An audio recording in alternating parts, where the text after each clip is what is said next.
Bonjour à tous, je me présente. Je suis Mariam, votre nouvelle professeure d'arabe. Je commence une série de vidéos pour vous apprendre la langue arabe, comment on écrit la langue arabe, comment on lit en 30 jours. Dans ces vidéos, je vais vous donner tous les outils nécessaires pour apprendre cette belle langue qui est la langue arabe, al-lugha al-arabiyya. Je commence par les bases de la langue arabe qui est les suivantes. La langue arabe, elle se compose de 28 lettres qui sont tous des consonnes, sauf l'alif et l'ouaou et l'ya, qui sont des consonnes et parfois des voyelles. La deuxième base de la langue arabe, c'est une langue qui s'écrit de la droite à gauche. Je vais donner un exemple. Par exemple, le mot kataba, écrire.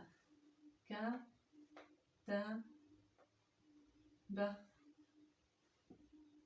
Voilà, on écrit de droite à gauche.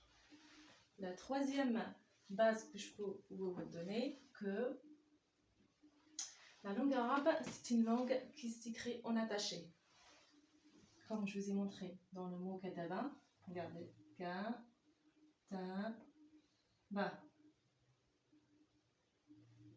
On a tout attaché. Et si on décompose le mot, ça s'écrit avec la lettre kef, plus la lettre ta, plus la lettre ba. Elle s'attache, mais il y a 6 cas où la lettre elle s'attache pas à la fin. Elle s'attache qu'au début. Regardez par exemple, la lettre, on a ici la lettre là, le alif, le waou, il s'attache par là sur la droite. Waou, del, zel, voilà. Alif, waou, del, ra, et zel. Toutes ces lettres, elles s'attachent par la droite, mais pas par la gauche. Moi et mes élèves, on les appelle les lettres radines, car ils ne donnent pas la main, sur la gauche. Le mot, la lettre dans le mot, elle change de forme. Par exemple, par rapport à sa position dans le mot, soit au début, soit au milieu, soit à la fin. Regardez. Elle change de forme, début, milieu et fin. On a la lettre qui peut s'écrire, par exemple la lettre ba. Elle est comme ça. Mais quand on la trouve dans un mot, elle peut s'écrire comme ça. Au début d'un mot. Au milieu, ça s'écrit comme ça. Et à la fin, ça s'écrit comme ça. Le cinquième base de la langue arabe, que je peux me permettre de vous donner, que en langue arabe, on a les voyelles courtes et des voyelles longues. Les voyelles courtes, on peut trouver sur les lettres. Par exemple, on a une lettre comme ça, par exemple, la lettre ba. On trouve le voyelle court qui s'appelle la fatha. On trouve cette forme sur la lettre qui s'appelle la fatha. On peut trouver aussi sur la lettre cette forme qu'on appelle un damma.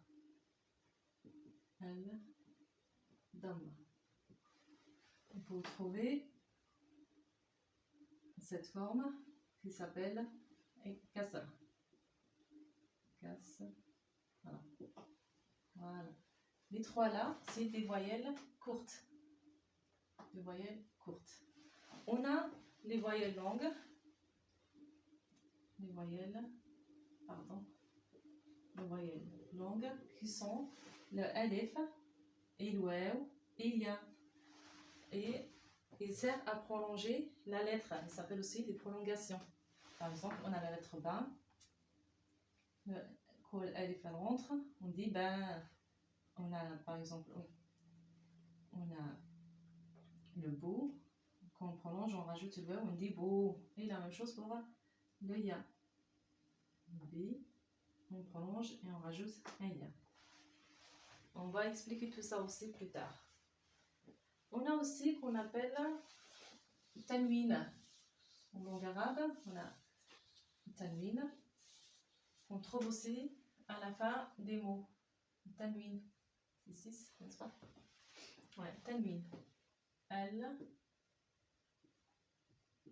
Tanwin. Tanwin. Le tanwin aussi, on le trouve sur les lettres. Si la lettre, elle est doublée. Par exemple, la lettre ba, toujours la lettre ba. On trouve deux fatha et on prononce ban. Et c'est ça le tanwin. Quand on a le deux fatha, on rajoute un alif. Et ça, c'est obligatoire. On a aussi les deux dhamma. Les deux dhamma. Et on prononce bonne. Ça, c'est ban. Et là, c'est bonne. C'est les deux dhamma.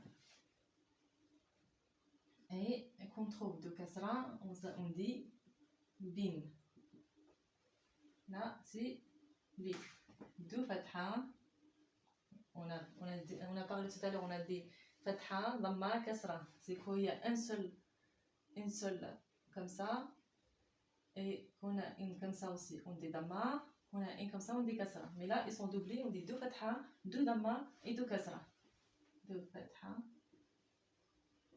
On l'appelle comme ça, mais en prononciation, on dit par rapport à la lettre. C'est ba, on dit bin, si ta, on dit tin, si ka, on dit kin, et voilà, et suite à suite. Là aussi, par exemple, beau, où il y a la lettre, on a la lettre ba, on dit beau, bonne, mais si on a une autre lettre, par exemple, ra, on dit ron, ka, on dit kun, et voilà.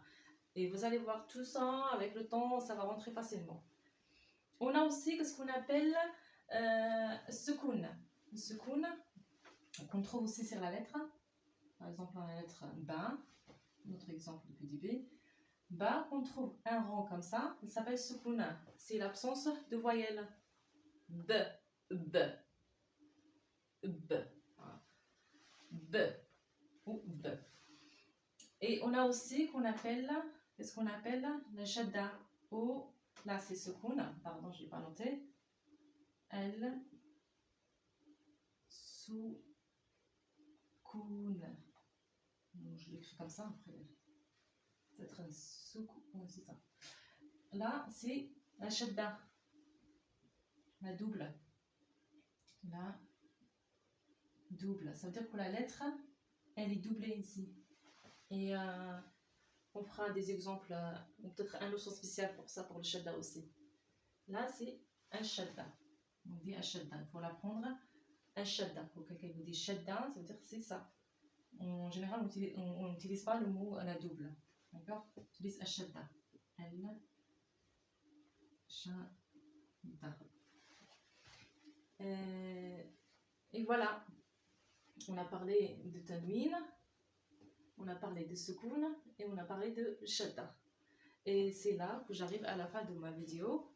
Et je vous dis, si elle vous a plu, n'hésitez pas à mettre un petit pouce ou un like. Ou n'hésitez pas à vous abonner à ma chaîne. Je vous dis à bientôt et il a